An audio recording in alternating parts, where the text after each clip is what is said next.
Hi, everybody. Ian Bremmer, and towards Friday night, which is exciting in the sense that a lot of the big things that need to be done have been done. Thankfully, this morning, massive Russia panel that I moderated. The Deputy Prime Minister, the former Finance Minister, a lot of major observers, and they didn't really want to talk about, let's say, Putin. So I avoided it. And instead we talked about what we thought about the future of the country. And, very interestingly, I think reasonable consensus, including me, that the depth of the geopolitical crisis for Russia we've passed. That the Russians are going to have some success working with the Europeans, particularly on Syria, that the Americans increasingly recognize that their policy on Ukraine has largely failed, and the Japanese are engaging, want to get the Russians back into the G8, and emerging markets are going to do what they're going to do. On the economic side, on the other hand, the government was really just offering palliatives, no specifics, lots of here are all the great things we're doing, we know we have to do more work, while the business community is in disarray, and the structural environment is getting worse and worse.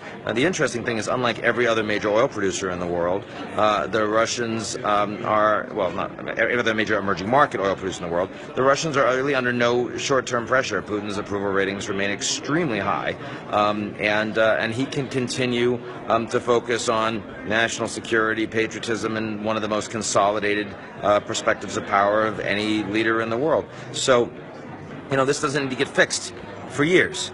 And ultimately the way it gets fixed is, I suppose, social instability, institutions starting to crack such as they are, and who knows what comes after Putin. So, you are building up some very interesting challenges for the very long term.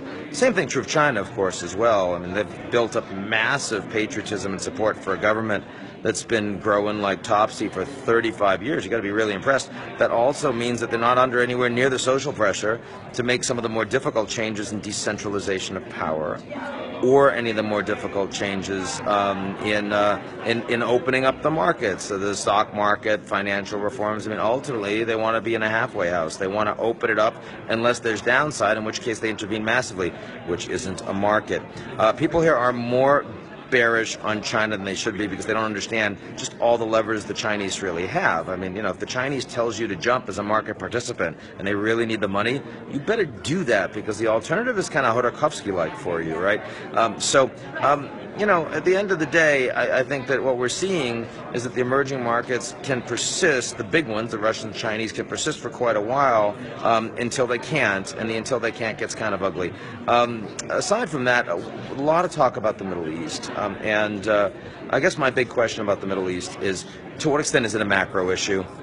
Right now, I think one of the reasons there's so much uncertainty is because people don't know how much it matters. They understand that everything's blowing up, but so far it's not impacting anybody, aside from the refugee crisis coming into Europe. But that may not persist, right? How much violence are you going to see? If Saudi Arabia were to have a proximate attack from ISIS, a big one, does that topple the regime, or is it another area that looks like the caliphate in Iraq, territory that nobody wants, that you basically cordon off and bomb? If it's the latter, it's really ugly from a humanitarian perspective, but it actually doesn't change the way you think about the Middle East. So, in 3-5 years' time, is the Middle East just something you devote a couple panels to? You say it's really bad, you spend a lot of money in humanitarian aid, but otherwise you don't care that much? Or does it really become the crucible of this metastasized global political and economic conflict? I think the jury is very much out on that right now, and we'll be discussing it again probably next year. So anyway, that's a few minutes from me, and I hope everyone's doing well. I've got a dinner coming up. I'm going to go see Trudeau from Canada, who I haven't had a chance to sit down with yet. That's going to be fun. And if I'm not exhausted, maybe I'll touch base tomorrow. Take care.